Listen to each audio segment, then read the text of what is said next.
well, doing Okay. 9th of December, Rabbi Levitt, Pele, Yoetz. Yoetz.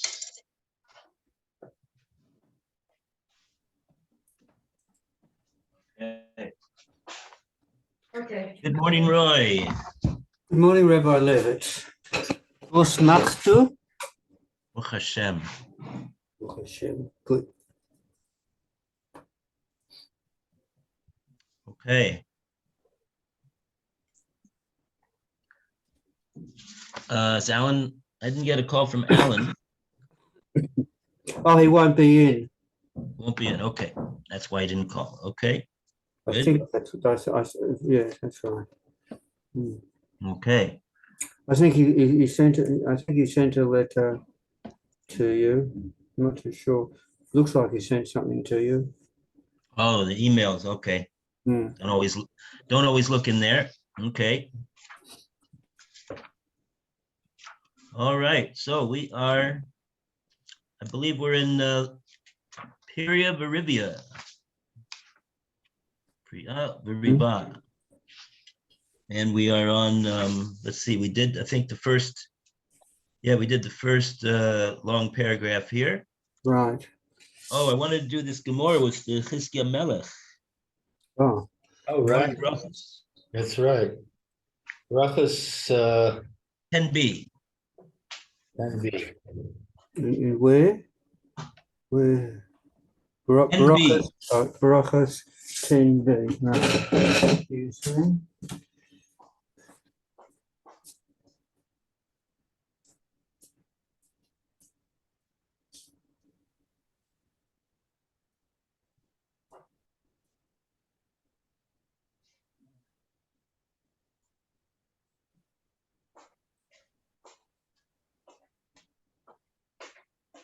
Okay.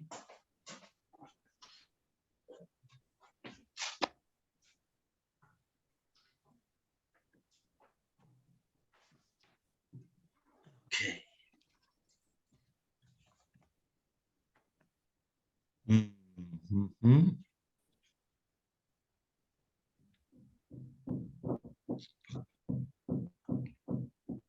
Brachos. Yeah, I think it starts before this, at least where I want to start from. Yeah. Wow, 10b is a long page.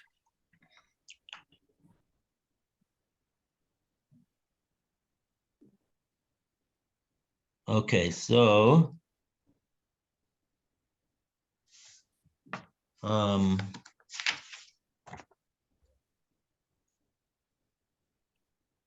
I see at the very beginning, Miyad.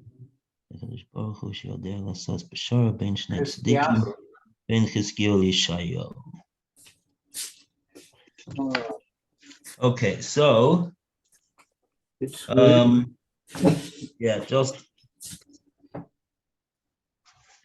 yeah, I'd like to do this from it's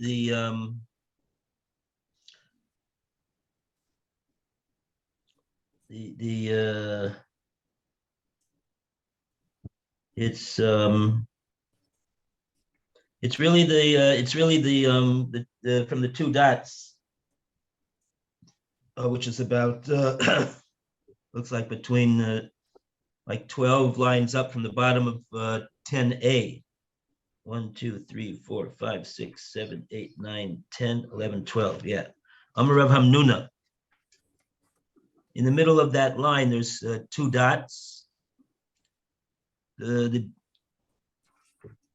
line starts Sheyesh Bo Misha Dvarim Alalu.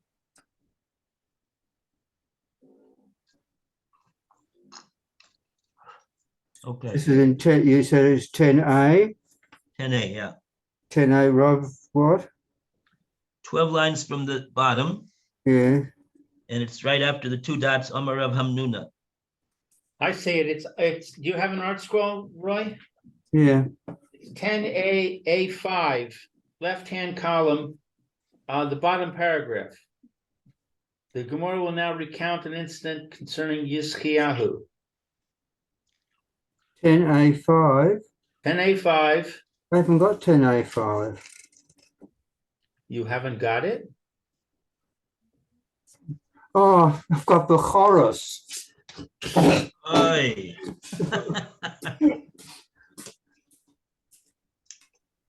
Well, I'm glad you have Bechoros. How about Not everybody has Bechoros. no? They say, oh, I'm not going to learn coaching. Very good. One day, Bez Hashem, get to Bechoros.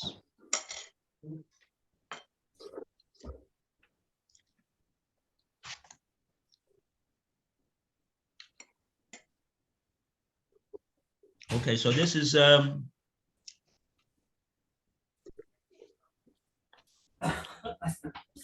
All right.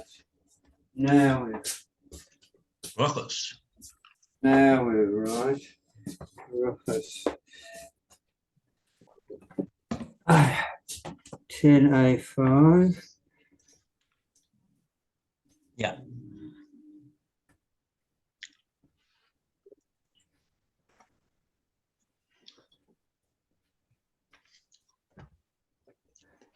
Okay. 10A6. 10A5. Where did you say it was? Sorry. Left-hand column, bottom paragraph. Oh, yeah. All right. Rav Hamuna said. Yeah. Okay. Thank you. Okay, so this is the full version. We'll try to go at a good pace so we can get to the conclusion over here. Okay, because we're going to go through. We're going to complete this whole page. What's left of this page, and then we're going to go to Amud Beis, and then on Amud Beis it extends for a few lines down there as well. Okay, so let's go. Amar Rav Nuna, Maidik Siv. What's the pshat in this pasuk in Koheles? Mi kasha chacham umi yodea pesha davar. Who's the chacham that knows the resolution of the matter? Mi kakodesh baruch Hu, who is like. In other words, the chacham who is referring to a Kodesh Baruch Hu. He's the ultimate chacham. A Kodesh Baruch Hu is the chacham. Shiodea lasos b'shara. He knows to make a common ground, a resolution between Ben Shnei Tzadikim, Ben Chizkiyahu l'Shayahu, between the king and the prophets, Chizkiyahu and Yeshayahu.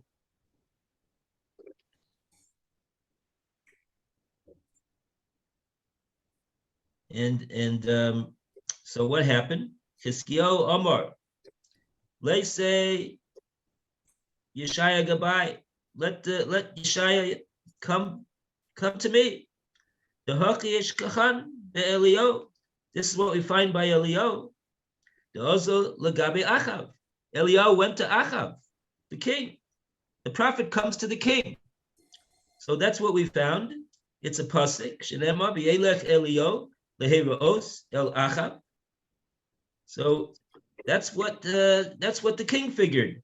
Yeshayahu Amar, but Yeshayahu, he said, let's say Chizkiyahu Gabai. He said, no, let the king come to me. Yeah, the Haki Ashkechan Yehoram ben Achav.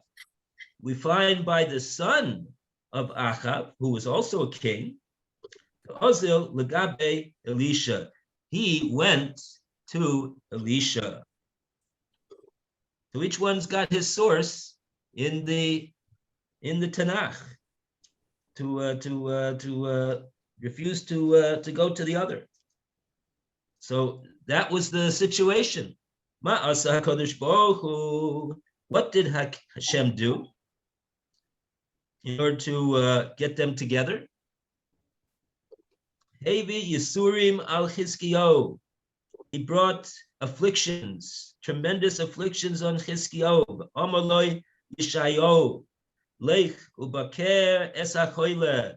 Now I have an obligation to go pay a call, a refuah shlema call, a bikur cholim call. Shneimar b'yomim ahem chala Chizkiyahu lamus. He was deathly ill. Chizkiyahu Melech. Yavo Elov Yishayahu ben Amotz Hanavi v'yomer Elov Koyama Hashem. Sav lebeisecha ki meis atov v'lo tichye. So he came in, the prophet, and he said, "You're a dead man, your highness, and you won't live." The Gemara asks, "What's that? What does that mean? My meis atov v'lo tichye. If you're mace, of course you're not going to live. Ma atab olam hazeh v'lo tia olam haba. Not only are you going to be mace from this world, from this sickness right now, but you will have no olam haba." Can you imagine this? Chizkiyahu Melech, the righteous king, Chizkiyahu, no olam haba. How could it be? Amalei, my kulei, what's the deal over here? I thought that why is I have no olam haba and no olam and now I'm going to be taken from olam hazeh? Amalei mishum deloi asakta b'piri rivia, because you did not engage in an effort to have children. You did not get married. Amalei, oh, I didn't get married. You want to know why? Mishum dechazoi, because I saw Baruch HaKodesh. Hazoi li Baruch HaKodesh denafki minai benin deloi malu. And this is what the Pele Yoetz said, that he saw Baruch HaKodesh, that the future was that he was going to have children that were not proper,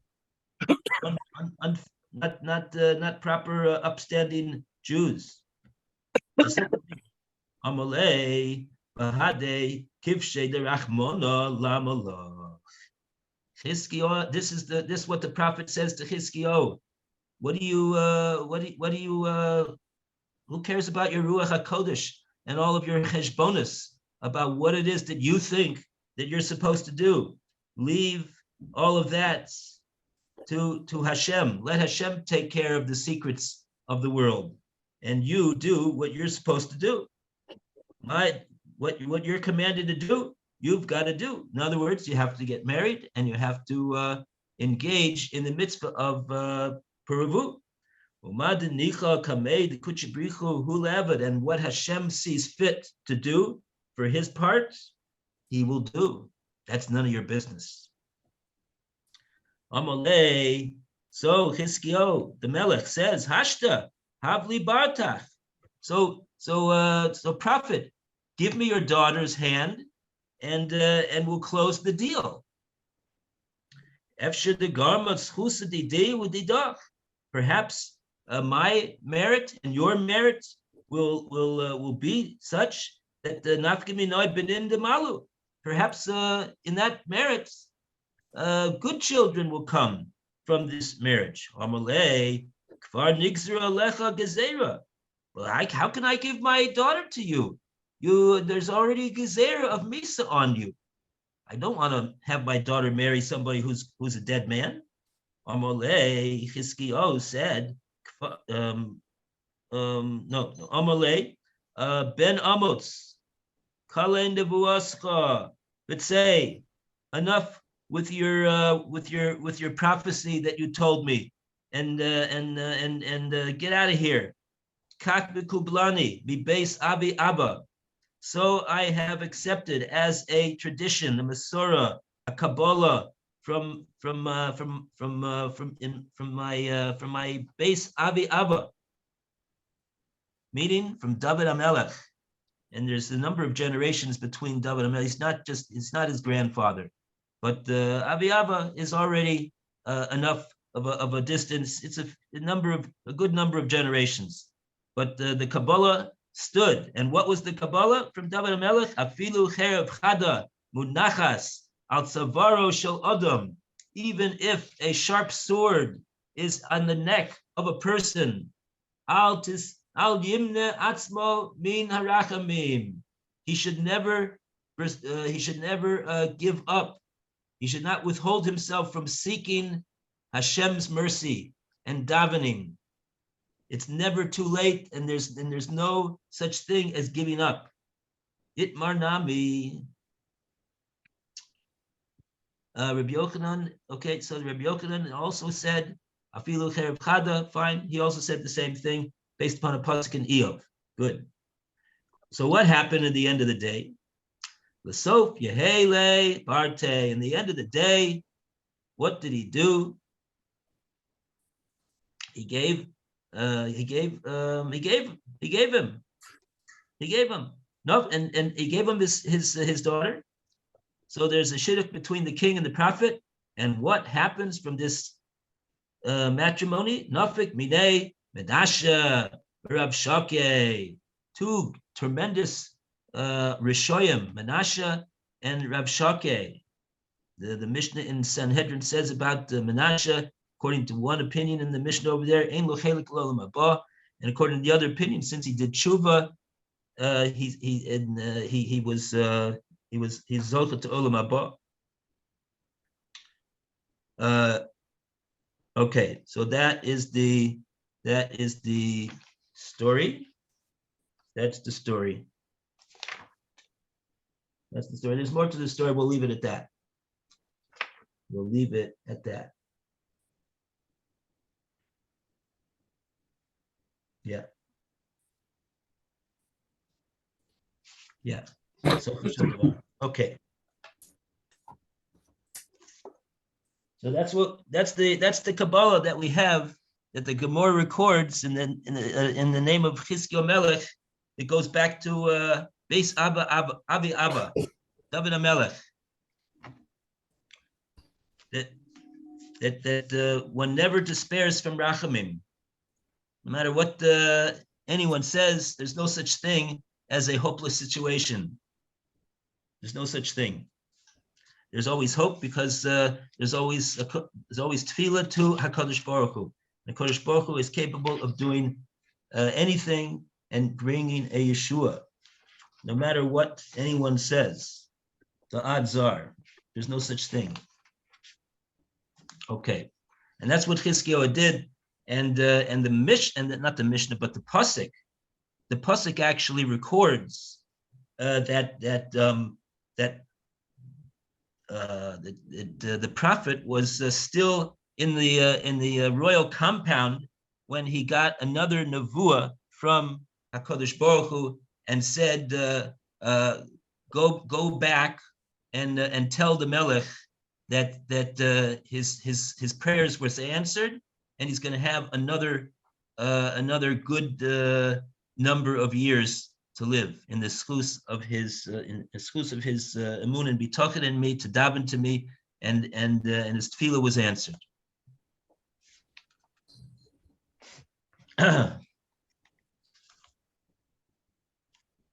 Okay, and now with that Gemara behind us,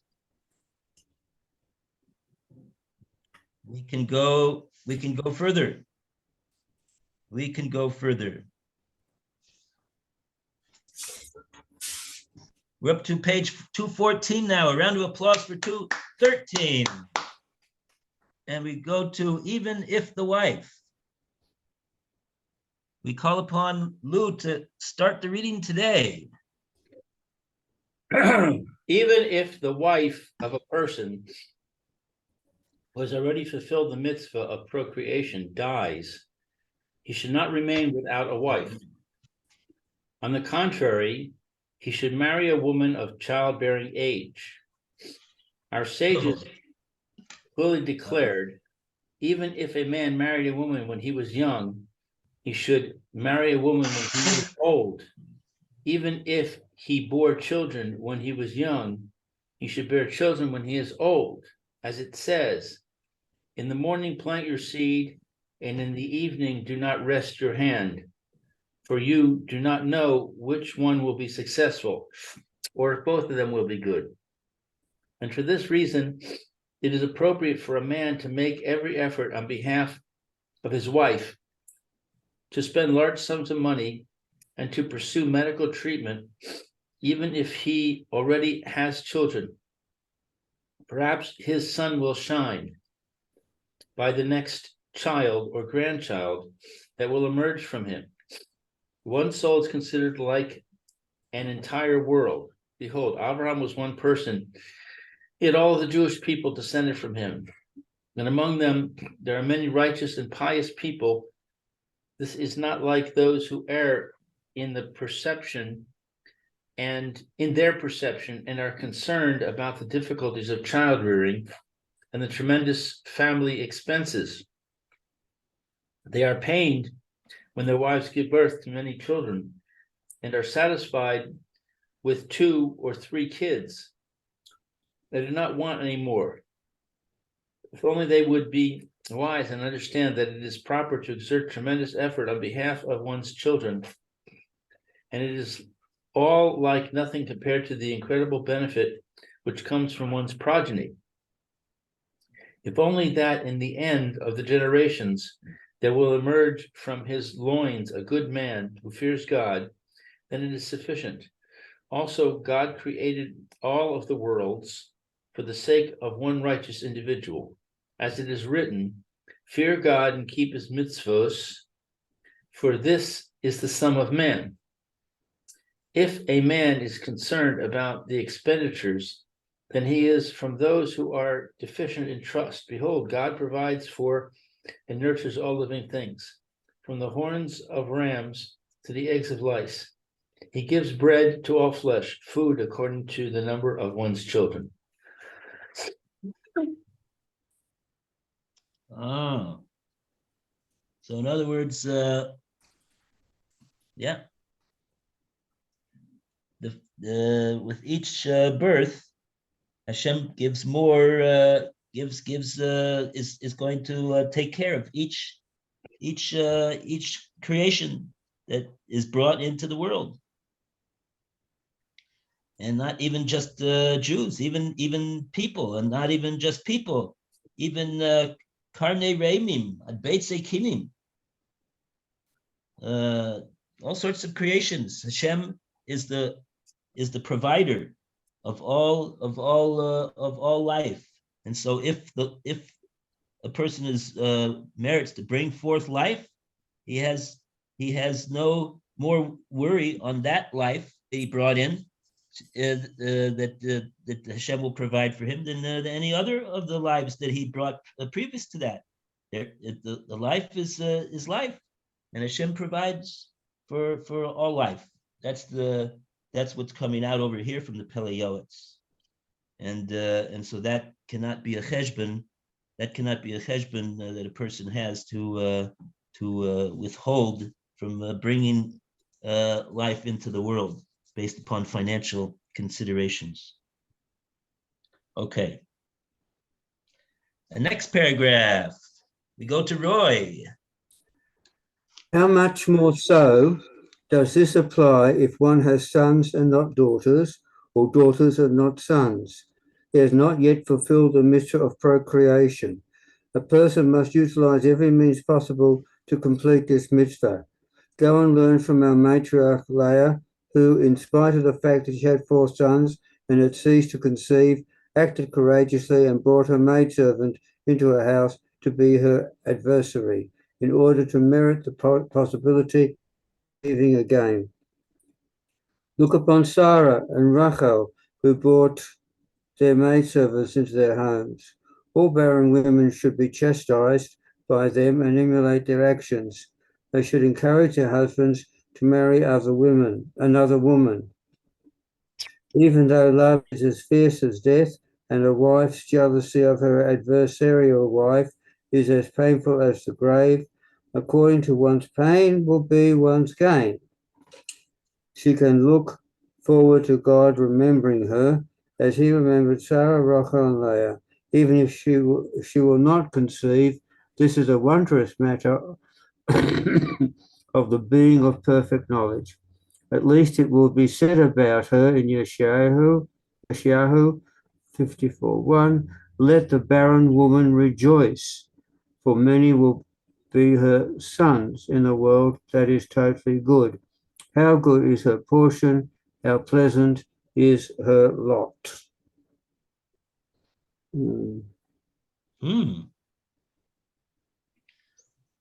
So he's advising that the man should divorce his wife and marry another woman?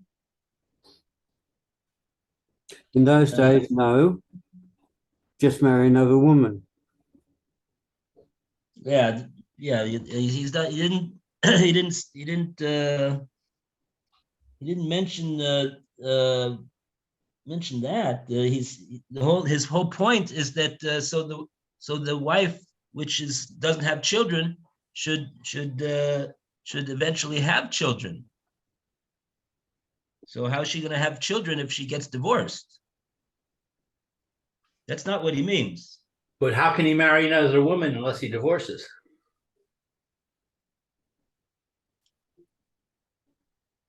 Well,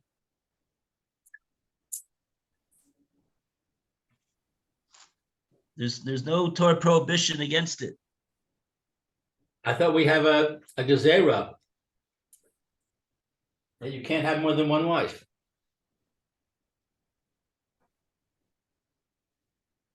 Well, we spoke about this before about we had another entry in the Pele Yoetz, which seemed to indicate that in certain cases a person wouldn't be bound by that. Uh-huh.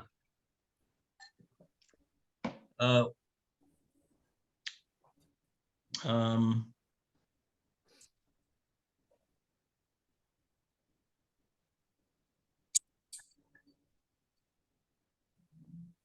What's the problem? Having a second wife? Yeah. Because he goes on after he says, all barren women should be chastised by them and emulate their actions, like Sarah Rochel and brought another woman into the house. They should encourage their husbands to marry another woman. Doesn't mean to divorce the husband should divorce them, because he goes on to say, love is as fierce as death, and a wife's jealousy of her adversarial wife is as painful as the grave. But according to her pain will be the gain, and she can look forward to Hashem remembering her. Just like in the case of Sarah Rochel. And even if she will not conceive, he says, this is a wondrous matter of the being of perfect knowledge. At least it will be said about her, let the barren woman rejoice. For many will be her sons in the world. That is totally good. What exactly is he referring to over here? She's going to have sons, not biological sons, but she's going to have, as a result of what she did, she's going to have sons in the world that is totally good. That sounds like in Olam Haba, her sons. How does he say in the Hebrew? And as a source for this, what he's saying over here, he's mentioning this pasuk in Yeshaya on the let the barren woman rejoice. In other words, she's going to rejoice in Olam Haba for the sons that she'll be credited with in Olam Haba. Some that's what sounds like the Pele Yoetz is saying based upon this pasuk over here.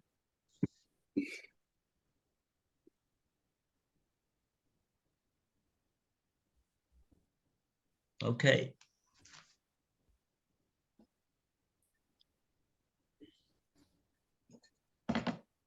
Okay, a round of applause for 214.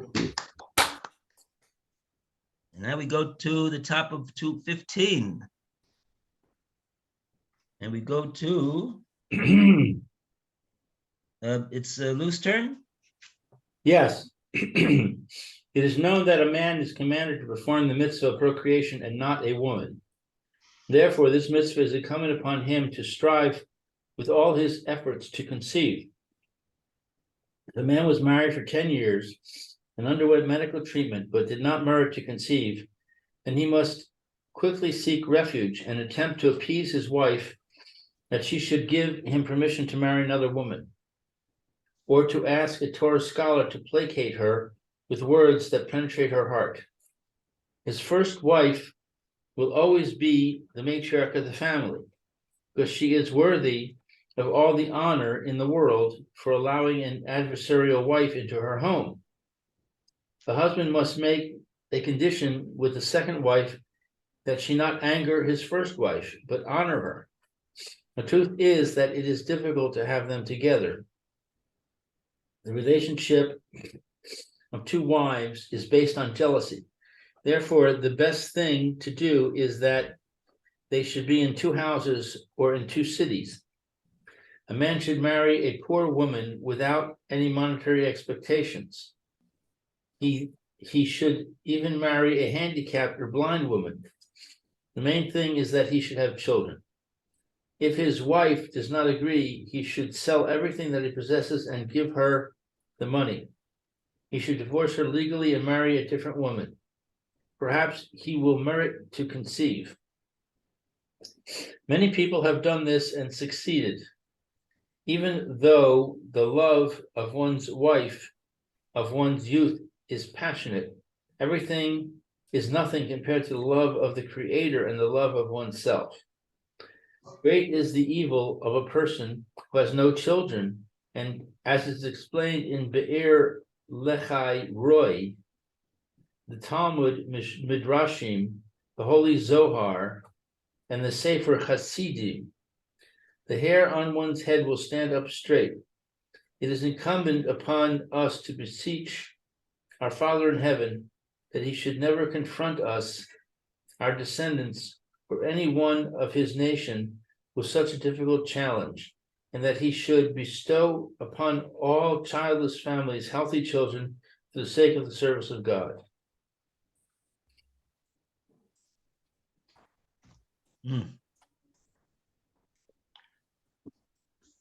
Yeah. No pashut.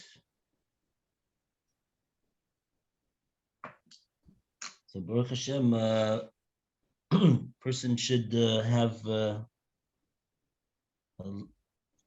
mounds of a chorus of tov, gratitude to Hashem that he has children and grandchildren, and especially those that are Shomer Torah mitzvahs. So he says to the Pele, this is the Hashem created all the worlds for the sake of one tzaddik. So that's really the tachlis of the mitzvah of Puravyu, that from that will bring generations, and there'll be tzaddikim and tzidkanios. That's the point of the mitzvah Puravyu. There'll be more avodas Hashem in the world. Okay. Zrat Hashem, we should be Zocha. And now, the next paragraph, however, if a person is confronted by this challenge, he must act courageously and as a brave warrior before Hashem to do that which he has to do. According to his pain will be his gain. He will see offspring that will live long lives. The will of Hashem will bring him success, and he will rejoice in the issue of his loins. The man must not say, I'm a dried up tree, and all of this grief is because of me, unless there is clear as the sun in midday. This approach will not remove him from sin, nor exempt him from judgment. He must at least consider it a possibility. Perhaps there is hope. If in spite of all his efforts and toil, he has not merited to conceive, or he knows that he is sterile, then he should not be despondent, and his heart should not be pained, for he has done all that he could. Behold, his total reward will be with him. A good reputation is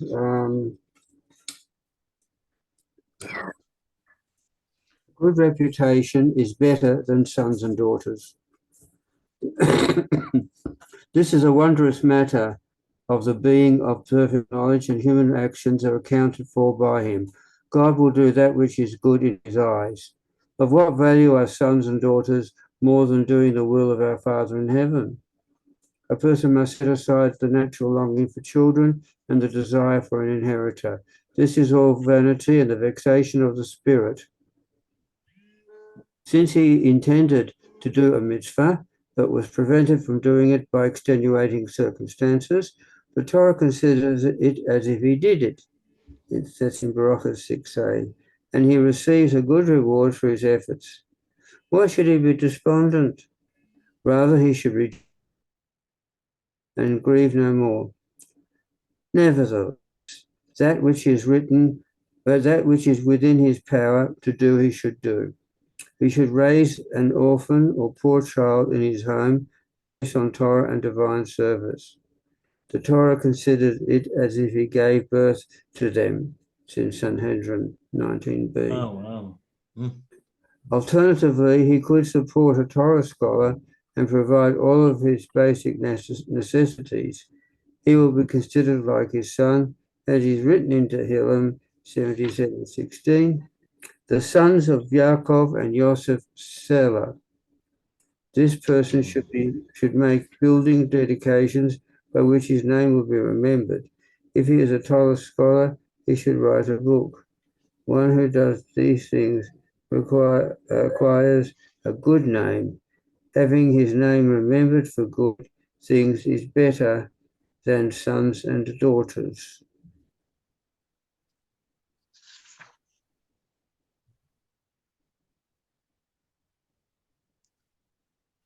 Okay.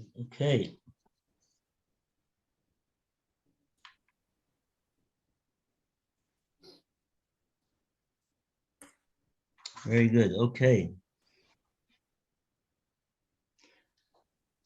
Well, that's some comfort to men who are unable to have children. Yeah, that's I mean, I have a very, very close friend in Los Angeles that I knew from my days in yeshiva there. And he got married first to one wife, was not, there was no children from that marriage. They got older, and he married a woman that was older than him even, and they didn't initially they didn't have any children from this marriage, and and what did they do? They sought to adopt children. They tried as much as they could. They were not able to find any.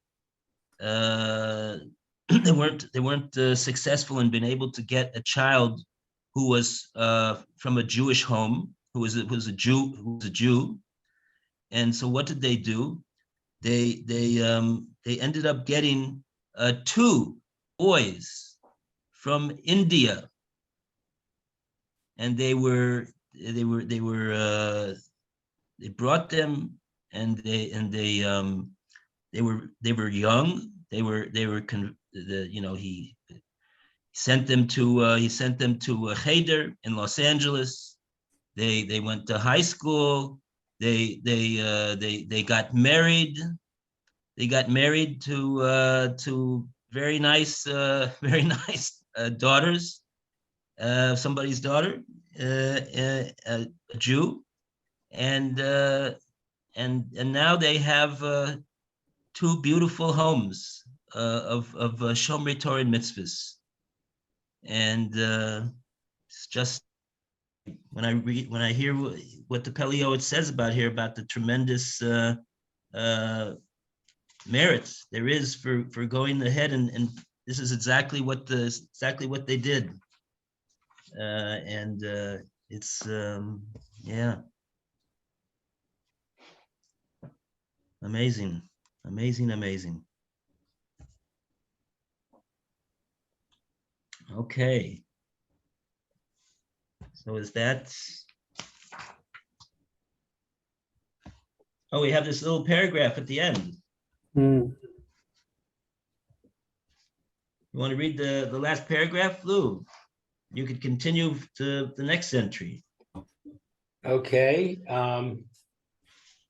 This is the one that starts with however. Primary, you have the primary achievement. Page 216. 216. Oh, sorry, my page is stuck together. Okay, the primary achievement of procreation is in the realm of Torah. A person should strive to make Torah novelle, to disseminate the wall springs of his wisdom and to educate many students. Perhaps he will merit an offshoot of his planting, the creation of his hands that will be a source of great pride. Then he is fortunate, and how goodly is his portion. What does novelle mean? Have to look it up. Hidushim, Hidushe Torah, original Torah insights. Oh, like a chiddush? Yeah.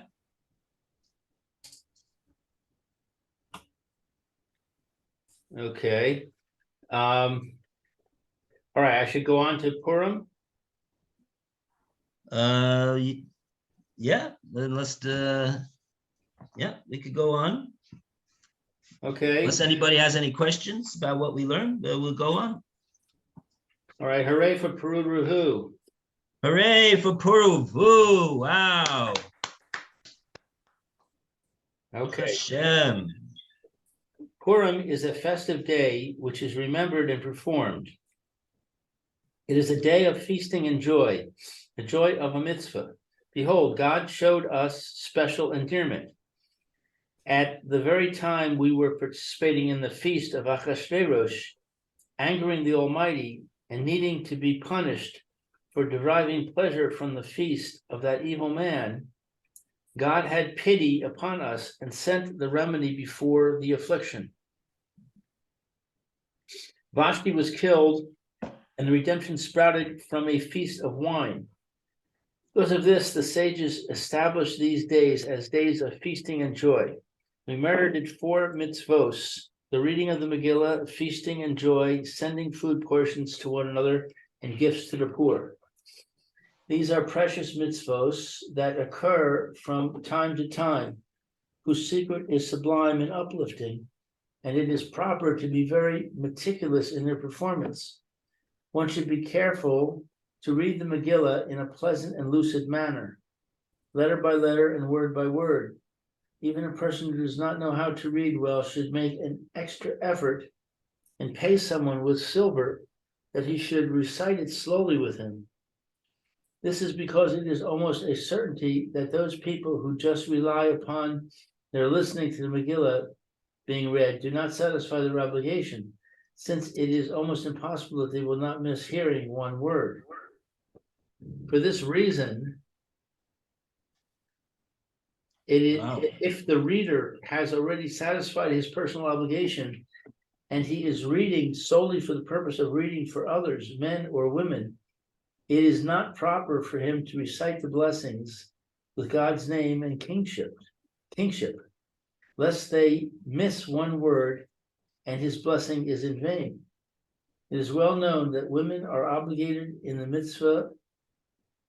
mitzvos of the day like men, and they need to be vigilant to perform them properly.